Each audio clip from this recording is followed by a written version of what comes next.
महर्षि मतंग जब अपना आश्रम शबरी को सौंपकर देवलोक जाने लगते हैं, छोटी सी शबरी महर्षि का हाथ पकड़कर जिद करने लगती हैं और जोर जोर से रोने लगती हैं कि मुझे भी आपके साथ जाना है।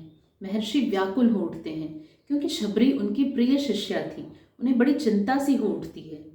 तब वो घुटनों के बल बैठकर और शबरी को सबसे पहले प्रणाम करते हैं, कुछ ऐसे हाथ जोड़कर। आश्रम में बाकी जितने भी शिष्य थे, बाकी जितने भी ऋषि महर्षि थे, सबको घोर आश्चर्य होता है कि ये कौन सी उल्टी रीत हो रही है। मैंने देखा है आज तक कि गुरु को शिष्य प्रणाम करते हैं, परंतु यहाँ एक इतना विद्वान गुरु एक छोटी सी बालिका एक शिष्या को प्रणाम कर रहा है और उसके आगे घुटने टेक कर बैठा है। ये कौन सा नया खेल रचा जा रहा है। लेकिन किसी को कुछ भी बोलने की हिम्मत नहीं होती है। महर्षि मतंग उसी प्रकार हाथ जोड़कर और शबरी से कहते हैं, पुत्री, तुम इसी आश्रम में प्रतीक्षा करो, मेरे साथ जाना तुम्हारे लिए उचित नहीं है। और इसी आश्रम में प्रतीक्षा करो, यहीं भगवान राम आएंगे।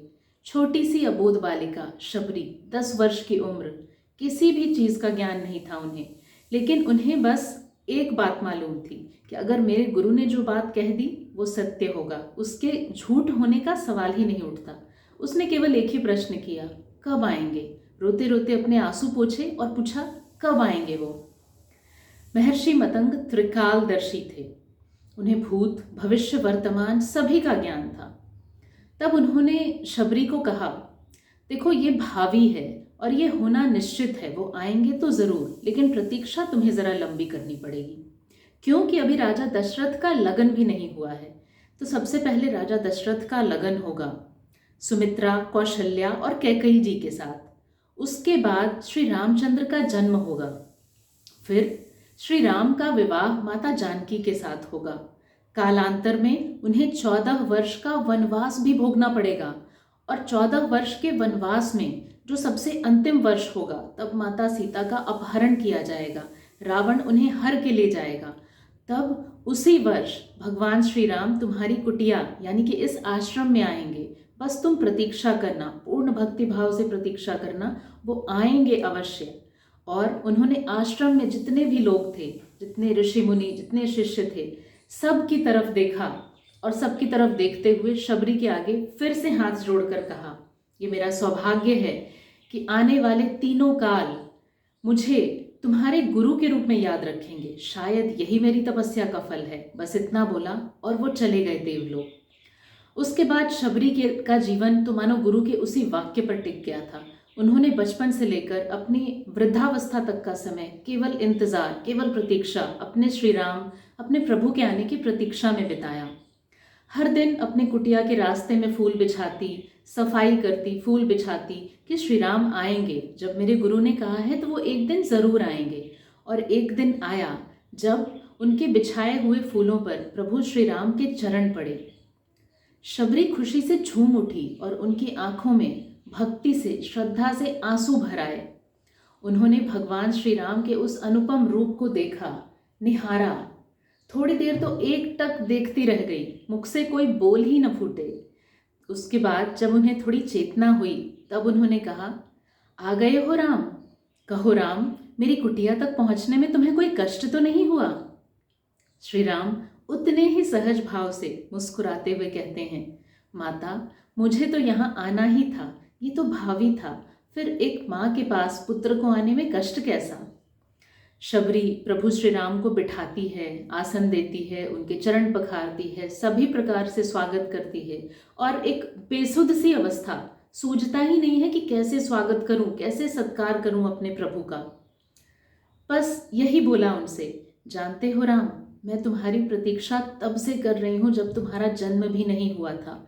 ये भी नहीं जानती थी कि कौन हो तुम, कैसे दिखते हो, कब आओगे और आओगे क्यों मेरे पास, ये तक नहीं जानती थी। बस एक विश्वास था, मन में एक दृढ़ विश्वास था, क्योंकि मेरे गुरु ने मुझे कह दिया था कि इसी कुटिया में प्रतीक्षा करना, प्रभु श्री राम आएंगे। और बस उसी वाक्य का सहारा लेकर मैंने ये लंबा समय काट लिया। प्रभु श्री राम मुस्कुराते हैं और मुस्कुराकर माता की ओर देखते हैं। फिर माता शबरी कहती हैं, तुमसे एक बात पूछना चाहती हूँ, बल्कि एक बात कहना चाहती हूँ। फिर माता शबरी कहती हैं, लोग कहते हैं कि हर एक बुराई में अच्छाई छुपी होती है। आज इसका सबूत मिल गया मुझे। प्रभु श्री राम पूछते हैं कैसे? तो माता कहती हैं, देखो, अगर रावण का अंत नहीं करना होता, ये तो बहुत बड़ी बुराई है, तो अगर रावण का अंत नहीं करना होता तो तुम कहाँ आते मेरी कुटिया में? कहाँ तुम उत्तर में, और कहाँ मैं इस दक्षिण के घोर जंगलों में पड़ी हुई भीलनी वनवासिनी? कहाँ तुम रघुकुल के प्रतिष्ठित वंशज, कहाँ तुम रघुकुल के राजकुमार उत्तराधिकारी, और कहाँ मैं वनवासिनी भीलनी? तो हमारा तो कोई मेल ही नहीं है। ये तो कहो कि तुम्हें रावण का वध करना था, इसलिए तुम मेरी कुटिया में चले आए। प्रभु श्री राम सहज भाव से शबरी की ओर देखते हैं और मुस्कुराकर कहते हैं, भ्रम में न पड़ो माँ। क्या तुम ऐसा सोचती हो कि राम इस घोर वन में, इस सुदूर दक्षिण में रावण का वध करने आया है? अरे रावण का वध तो लक्ष्मण अगर अपने नेत्र बंद करके अपने पैरों से भी बाण चला दे तब भी हो जाता। उसके लिए मुझे आने की क्या आवश्यकता थी? आज ये बात तुम्हें बताता हूं और युगों युगों तक सनातन धर्म और ये पूरा विश्व इस बात को स्मरण रखेगा कि श्री राम अगर इस घोर वन में, इस सुदूर दक्षिण के वन में आए थे तो केवल और केवल शबरी से मिलने, अपनी बूढ़ी माता से मिलने, जिसने बचपन से लेकर वृद्धावस्था तक अपने प्रभु श्री राम की प्रतीक्षा की। वरना रावण को मारने के लिए मुझे आने की क्या आवश्यकता थी? श्री राम अगर इस वन में आए हैं तो केवल और केवल इसलिए कि भविष्य में अगर कभी सनातन संस्कृति के ऊपर उंगली उठ जाए, अगर कभी सनातन की परंपरा के ऊपर उंगली उठ जाए, तो इतिहास चिल्लाकर उन्हें जवाब दे कि सनातन वो सभ्यता है जिसे रघुकुल के राम और उसकी माता भीलनी ने गढ़ा है, मिलकर गढ़ा है ऐसे इतिहास को। और कभी अगर सनातन की सभ्यता, सनातन की परंपरा के ऊपर उंगली उठ जाए तो काल गला पकड़कर जवाब दे ऐसे विरोधियों को कि यहाँ जात पात नहीं चलता, यहाँ कोई ऊंच नीच का भेद नहीं है, क्योंकि प्रभु श्री रामचंद्र ने एक बार भी विचार नहीं किया कि मैं रघुकुल का राजकुमार हूँ और वो माता भीलनी वो तो वनवासिनी हैं। उन्हें सिर्फ नजर आया तो शबरी की भक्ति, शबरी की प्रतीक्षा, और वो चल दिए अपनी माता शबरी से मिलने के लिए। तो सनातन वो सभ्यता है, कहकर श्री राम मुस्कुराते हैं और शबरी एक टक प्रभु को निहारती जा रही है। फिर आगे श्री राम फिर कहते हैं, उनके चेहरे के भाव बदलते हैं थोड़े, और फिर वो कहते हैं, और सुनो माता, तुम्हें बताता हूँ, ये राम अगर अपने राजमहल को छोड़कर इस जंगल में आया है, इस वनवास को काटने आया है, तो इस भ्रम में भी मत पड़ना कि ये वनवास मैंने इसलिए स्वीकार कर लिया कि मुझे रावण से युद्ध करना था। इस बात को जान लो कि राम ने अगर राजमहल छोड़ा तो केवल और केवल भविष्य को ये संदेश देने के लिए कि एक रघुकुल का राजकुमार अपनी माता के प्रेम को पूरा करने के लिए, अपनी माता की एक इच्छा को पूरा करने के लिए सुदूर दक्षिण के जंगल में अपनी वृद्ध माता से भेंट करने आता है, और अपनी वृद्ध माता से भेंट करने के लिए राजमहल को छोड़ना ही राम होना है। और श्री राम ने राजमहल को छोड़ा भविष्य को ये संदेश देने के लिए, बल्कि विश्व को ये संदेश देने के लिए कि सनातन धर्म वो सभ्यता, वो संस्कृति है जहाँ ये बताया जाता है कि अन्याय और अत्याचार का अंत ही सर्वोपरि है, और वही धर्म है, वही सनातन धर्म का पर्याय भी है। तो इस बात को भी सुनो माँ कि अगर राम राजमहल को छोड़कर 14 वर्ष के वनवास को स्वीकार करता है तो केवल इसलिए कि विश्व को संदेश दिया जा सके कि बड़ा बड़ा होना नहीं होता, बड़ा होता है बड़े भाव का होना, बड़ी होती है भक्ति। और विश्व को ये संदेश देने के लिए राम आया है कि भक्ति की चाहे कितनी भी परीक्षा हो जाए, कितना भी टूट जाए, कितना भी उसे दुखी होना पड़े, लेकिन भक्ति अंततः जीतती है, और अंततः जगमग और चमक भी भक्ति की ही होती है। प्रभु श्री राम ने आगे ये भी कहा कि राम आया है इस वनवास को भोगने, राम आया है माता शबरी के चरण में पढ़कर आशीर्वाद लेने, क्योंकि वो विश्व को ये बताना चाहता है कि रावण से युद्ध केवल राम की शक्ति से नहीं जीता जा सकता, रावण से युद्ध माता शबरी के आशीर्वाद से जीता जाता है। राम आया है वनवास में विश्व को ये संदेश देने के लिए कि जब जब तुम्हें पता लगे कि दूर विदेश में कोई शत्रु बैठा है तो विदेश पर आक्रमण करने से पहले जरूरी है कि तुम्हारे अपने देश में जो शूर्पणखा बैठी है पहले उसकी नाक काटनी जरूरी है।